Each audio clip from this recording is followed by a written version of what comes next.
네, 증시대담 시간입니다. 오늘의 주제는 중국입니다. 미국이 대선을 앞두고 있어서 중국과의 관계가 어떻게 될지에 대한 고민과 불확실성도 있는 상황인데 중국 자체적으로도 지금 좀 고민이 깊어지고 있습니다. 최근 변동성에서는 상대적으로 낙폭이 심하진 않았습니다만 또 회복할 때 또 소외되는 그런 국가였다라고 보시면 될 것 같은데요.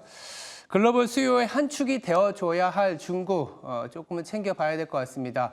차트를 보면서 얘기를 나눠보도록 하겠는데요. 먼저 이 중국의 명목 성장률, 실질 성장률에 물가까지 같이 반영을 하는 지표라고 볼 수 있고요.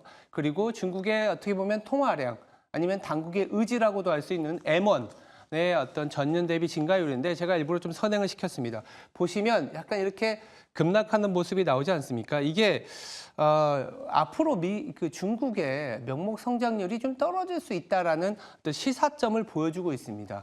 중국에 대한 기대가 여전히 낮은 수준이다라고 볼 수 있는데요. 7월에 여러 이제 정치 관련 일정이 있었습니다만 아직까지 뚜렷한 이 정부의 부양 의지가 나타나지 않고 있다라는 게 현재 투자자들의 시각 그리고 외국인들의 시각인 것 같습니다. 아마도 이런 경제 성장률과 관련된 기대가 연초만 하더라도 올해 5%를 좀 달성하겠다 이런 당국의 어떤 신뢰도 있는 모습을 좀 반영을 하다가 최근에는 이런 통화 지표마저도 둔화되고 있다 보니까 정말 중국이 5%의 성장률이 달성 가능한가라는 의구심이 생기고 있고 더불어서 연말이 되면 또 미국의 대선과 관련된 불확실성이 높아지기 때문에 그 주요 견제 대상이 중국일 수밖에 없기 때문에 중국을 바라보는 어떤 시각 그리고 중국 자체 주식시장에도 여러 가지 고민거리가 던져진 상황입니다. 이러한 부분들에 대한 해석 그리고 중국 시장에 대한 전망 자세히 다뤄보도록 하겠습니다. 증시 대담 지금 바로 시작하겠습니다.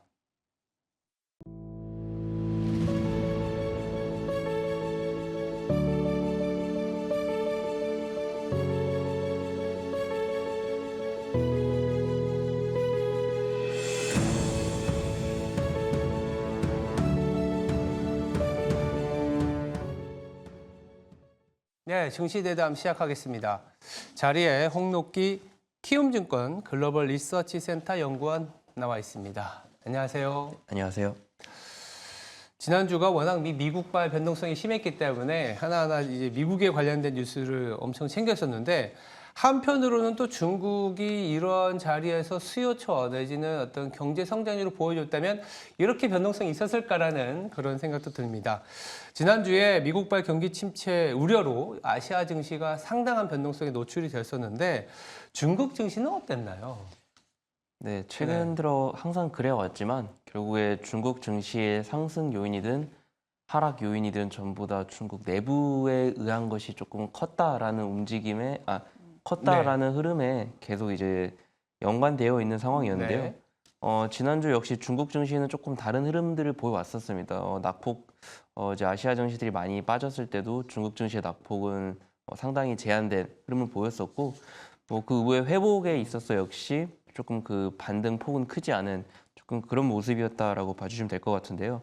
오히려 이전부터 조금 내부적으로 중국 경기라든지 정책, 결국 모멘텀들이 1분기 대비 2분기에는 조금 약화되는 이런 우려들이 계속되고 있었었고 네. 조금 이런 부분들 때문에 투자 심리가 전반적으로 좀 위축되어 있는 상황은 맞았다라고 이야기 드릴 수 있을 것 같습니다. 근데 최근 한 달 정도는 정책 기대감들이 그러니까 이제 정치 이벤트들이 두 개가 연이어 있었었고 이런 부분들 때문에 정책 기대감들이 이제 살아나면서 관련해서 수혜가 예상되는 업종으로는 조금 낙폭이 만회되는 흐름이었다라고 조금 설명드릴 수 있을 것 같습니다.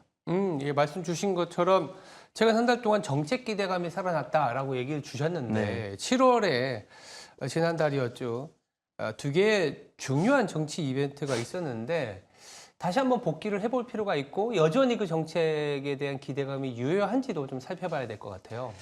네, 사실 그 두 개의 정치 이벤트가 성향이 확연히 다른데요. 네네. 일단 기간이 다르다는 게 조금 크다라고 이야기 드릴 수 있을 것 같습니다. 일단 네. 삼중전회 같은 경우에는 네. 장기적인 관점의 정책들, 그러니까 이제 한 5년 정도의 정책 흐름이라고 봐주시면 될 것 같은데 전반적으로 보면은 애매모호한 부분들 많았었고 그리고 중국 관련해서는 요즘 시장이 가장 걱정하고 있는 부분들은 소비였잖아요. 소비죠. 그래서 이런 부분들에 대해서는 언급들이 상당히 제한적이었기 때문에 실망스럽다는 평가도 상당히 많았었습니다. 근데 저 같은 경우에는 5년짜리 정책 플랜이 정책 방향성들이 제대로 돌아왔다라는 부분에 있어서는 그래도 긍정적이지 않았나 생각을 하고 있는데요. 네. 그게 어떤 뜻이냐면은 이제 5년 전에 뭐 정확히 6년 전이 됐었을 텐데 지난 삼중전회를 보면은 아시다시피 그때는 시진핑 주석이 3년임을 하기 위한 조금 당원 수정이라든지 이런 네. 정치적인 색채가 상당히 두드러졌던 삼중전회였었는데요. 그러다 보니까 경제와 관련된 내용들은 상당히 적었던 조금 오히려 기존의 흐름들과 벗어나는 흐름들이었었습니다. 그리고 그 기점부터 시진핑 주석의 지도부들에 대한 조금 평가들도 달라지기 시작했었고요. 네. 근데 이번 같은 경우에는 이제 뭐 생산성 이제 제고라든지 이제 제조업 현대화 그리고 첨단 산업 강화 등 조금 경제 성장에 맞춘 정책들로 상당히 돌아섰기 때문에 방향성 자체는 상당히 고무적이었다라고 생각을 하고 있고요. 다만 이제 그 효과를 이제 조금 보기 위해서는 이번 정책 코멘트 하나로 조금 이제 안심할 건 아니고 그 세부적인 정책들도 계속 조금 지켜봐야 되지 않을까라고 생각을 하고 있습니다.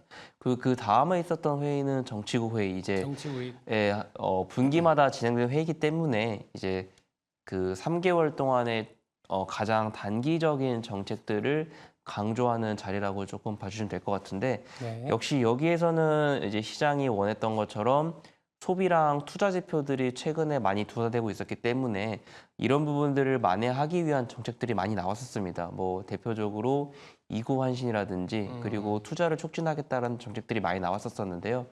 근데 여기서 이제 단순 이구 환신이라는 게 단순 소비 재대를 촉진하는 게 아닌 뭐 장비, 설비 이런 부분들까지 교체할 수 있도록 즉 투자를 많이 유도하는 내용들이 많이 있었습니다. 그리고 뭐 부동산과 관련돼서도 이제 유의미하게 재고들을 소진하기 위한 정책들이 많이 나왔었기 때문에 조금 이런 부분들이 긍정적인 부분이었다라고 생각을 하고 있고요.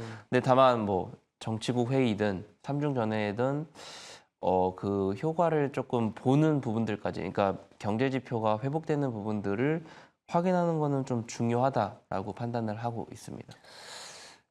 말씀 주신 것처럼 삼중전에는 뭐 5년의 큰 그림을 그려가는 자리였고 정치국회에는 이제 3개월 단기 정책이었는데 소비와 투자와 관련된 얘기가 나오긴 했지만 지표를 좀 봐야 된다 얘기 주셨어요. 최근에 그러다 보니까 중국의 수출입 지표라든지 무역 수지가 발표됐는데 생각보다는 좀 그렇게 썩 괜찮은 모습은 아니었다 이런 얘기들이 나오고 있습니다. 어떻게 보셨을까요? 일단 두 증가율 자체는 수출입이 비슷했었습니다만은 이제 시장 예상치랑 비교를 해드리면은 수출은 예상보다 좋진 않았습니다. 사실은 내수가 예상만큼 안 나와준 상황에서 외수마저 조금 둔화되는 부분들이 중국 그 공급 측에 있어서는 조금 부담되는 뉴스다라고 조금 판단할 수 있을 것 같고요. 네. 수입 같은 경우에는 사실 중국 내수가 좋진 않았었기 때문에 진짜 컨센서스 자체가 조금 낮아져 있던 상황이었는데 네. 컨센서스보다는 조금 괜찮은 모습들을 보여주면서 근데 사실 이런 부분들은 뭐 중국 내수가 살아난다라고 바로 이야기 드리기보다는 이제 미국의 제재를 조금 대비한 조금 미리 대비한 성격이 짙은 증가율이 아니었나라고 생각을 하고 있습니다. 어쨌든 가장 큰 문제는 내수 자체가 조금 살아나지 않고 있다라는 부분들인데 내수가, 특히 6월 달 들어서는 소비나 투자 지표들이 전부 다 크게 흔들리는 모습들을 보여왔었습니다. 사실 큰 틀에서 보면은 상반기 전체로 보면은 전반적으로 다 괜찮다라고 이야기 드릴 수 있었을 것 같아요. 그러니까 왜냐하면 GDP도 어쨌든 상반기 기준으로 5%, 그러니까 당국이 목표로 설정한 수준을 유지는 했었었고, 그리고 공급 측이 조금 높은 수준을 유지했지만 뭐 생산, 투자, 소비 지표들 다 나쁘진 않았었는데요. 근데 이제 1분기랑 2분기를 놓고 본다면 1분기 대비 2분기가 조금 확연히 떨어지는 특히 6월 달에 많이 흔들리는 모습들이 보여왔다라는 부분들이 조금 저도 조심해야 되는 부분은 맞다라고 생각은 하고 있습니다. 근데 다만 사실 그 작년 연말이나 올해 연초에 중국 경기에 대한 우려가 조금 극에 달했을 시점에는 중국의 소비 중에서도 이런 가전이라든지 IT 소비가 1월에서 5월 달에 보여준 레벨만큼 살아날 수 있을 거라고 기대한 사람들이 거의 없었었거든요. 그렇죠. 그러니까 사실 한 자릿수, 그러니까 하이싱글도 솔직히 보기 어렵다라는 평가들이 상당히 이제 많았었는데 사실 두 자릿수 성장률을 보여왔다라는 부분들이 사실 1월 달부터 5월 달까지 조금 고무적인 흐름들이었었는데 사실 이 부분은 뭐 재고 축적 수요든지 이런 부분들이 다 있었을 거다라고 판단을 하고 있습니다. 다만 6월 달에 많이 흔들렸던 부분들은 저 네. 역시도 사실은 조금 흐름들이 의아할 정도로 좀 많이 레벨이 떨어진 부분들이 있어서 조금 이런 부분들은 정책 효과가 반영되는 것까지 그 이후에 한두 달 정도 지표는 조금 더 확인할 필요가 있다라고 생각은 하지만 사실 중국 경기 연착륙이라는 흐름에서는 아직까지는 크게 벗어나진 않은 것 같다라고 판단을 하고 있습니다. 자, 중국이 연착륙으로 가는 그림까지는 뭐 여전히 유효하지만 최근에 이제 뭐 외국계 시각이 많이 나오는 게 소비와 관련해서는 오히려 정책 당국이 뭐 검소한 생활 이거를 좀 더 장려한다고 해야 되나? 뭐 그런 그래서 그런지 몰라도 재정 지출도 계속 조금씩 줄어드는 모습도 있었거든요. 이런 네. 어떤 아젠다가 있었나요? 아마 검소한 소비라는 부분들은 이제 공산 당원들에 대해서 조금 이제 사치성 소비를 아. 제한하겠다라는 내용들이 많았었을 것 같아요. 근데 사실 그런 뉴스들은 어제 오늘의 뉴스는 아니었기 때문에 좀 그런 부분들을 전체 소비 회복 탄력과 연관지어서 생각하는 거는 아직까지는 맞지 않을 것 같고요. 네. 근데 다만 뭐 이제 그것뿐만이 아니라 사실 아까 재정 지출도 이야기해 주셨던 것처럼 네. 재정 지출이 사실은 예상만큼 계속 나오지 않는 부분들도 아까 이야기 드렸던 부동산 좀 연관이 깊을 텐데 부동산. 예, 결국에 전체 중앙 정부들의 지출보다는 이번에도 사실은 광범위하게 지방 정부들의 조금 지출을 늘리겠다라는 게 올해 연초부터 나왔던 내용들이거든요. 근데 네. 사실 지방 정부의 수입원이 부동산이 상당 부분 차지하다 보니까 부동산 불확실성이 계속되면서 지방 정부들의 지출이 그 기존에 목표했던 만큼 쉽게 되겠느냐라는 게 사실 제가 연초부터 조금 의문점을 가지고 있었던 부분들입니다. 그래서 근데 사실 이 부분과 관련해서 이번에 정치국 회의에서 관련해서 소비 쪽에 조금 재정들을 많이 투입하겠다는 내용들이 많이 나왔었거든요. 그래서 이 방향성 자체는 저도 고무적이다라고 생각을 하고 있지만 사실 그 규모가 크게 변한 건 없기 때문에 뭐 아직까지 큰 기대감을 가지는 거는 조금 어렵다라고 생각을 하고 있는 부분들입니다. 중국은 사실 뭐 부동산이 연착륙을 해야 되는 부분이기 때문에 여전히 소비와 관련된 연결고리다 보니까 긴 시각에서 네. 소비도 봐야 된다. 자, 이런 상황에서 중국 경기가 좀 불확실합니다. 주식 시장은 또 어떨지도. 하반기 중국 시장 뭐 상대적으로 변동성이 덜한 측면이 있긴 합니다만 네. 어떻게 바라봐야 될까요? 뭐 사실은 이제 장기적으로 아까 얘기 드린 부동산 문제도 있었었고 네. 그리고 뭐 제가 이전 방송에서 이야기 들어오는 중국은 장기적으로 생산성이 떨어지고 있는 그 맞아요. 구조적으로 잠재 성장률이 떨어지고 있는 문제점들이 가장 크다라고 맞아요. 이야기 들었었고 사실 이런 부분들 때문에 중국 증시가 리레이팅 자체가 조금 쉽지는 않은 상황일 거다라고 생각을 하고 있습니다. 그래서 계속 이제 소위 저평가 국면에서 쉽게 벗어나지 못하고 있는 요인이다라고 그렇죠. 생각을 하고 있고요.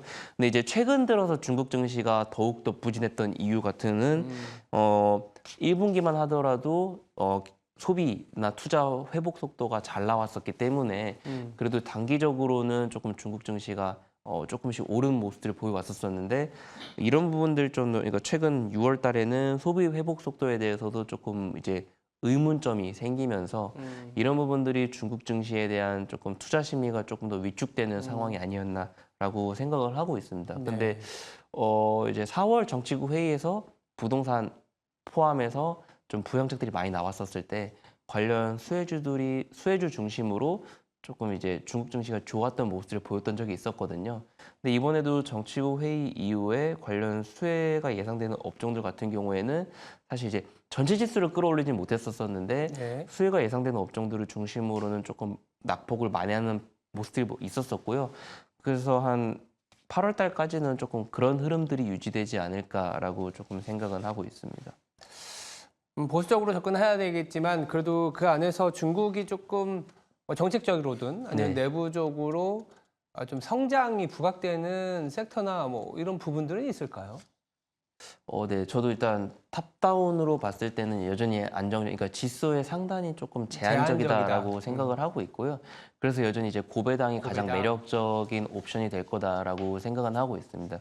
근데 다만 아까 이제 정치구회 얘기하면서 이구환신 이런 이야기 드렸었었는데 어쨌든 이제 단순 소비주들 여기서 이제 저희가 알고 있는 뭐 IT 소비까지 포함한 네. 단순 소비뿐만이 아니라 뭐 설비 투자 등이 조금 광범위하게 포함되어 있습니다. 이런 그 말인즉슨 뭐 테크뿐만이 아니라 뭐 일반 제조업들까지도 정책 수혜를 볼 수 있는 부분들이 있고요. 그래서 해당 기업들이나 산업들 같은 경우는 역시 수혜가 예상이 된다면은 조금 투자 심리가 위축되어 있던 부분들이 어느 정도는 회복될 수도 있다라고 생각은 하고 있습니다. 중국 내에서는 그런데 우리가 또 중국을 바라볼 때는 중국발 소비라든지 중국의 어떤 우리가 수출할 수 있는 부분들이 있지 않을까 챙겨보긴 하는데 그 부분은 아직은 좀 기다려야 될 것 같다라는 느낌이 좀 듭니다. 근데 뭐 아직 그 중국의 그 경기 회복 살아나는 탄력이 사실 크진 않을 거다라고 그러니까요. 생각하기 때문에 네. 그 옛날처럼 이제 스피로버 효과를 볼 만한 상황은 아직까지는 아니지 않나 생각을 하고 있습니다. 알겠습니다. 어떻게 보면 중국은 여기서 크게 문제를 일으키지 않는 상황에서의 연착륙으로 가는 게 가장 중요하지 않겠냐라는 생각이 들고 있고 그 방향성은 좀 그래도 유지가 되고 있다 정도로 챙겨보도록 하겠습니다. 지금까지 홍록기 키움증권 글로벌 리서치 센터 연구원이었습니다. 말씀 감사합니다. 감사합니다.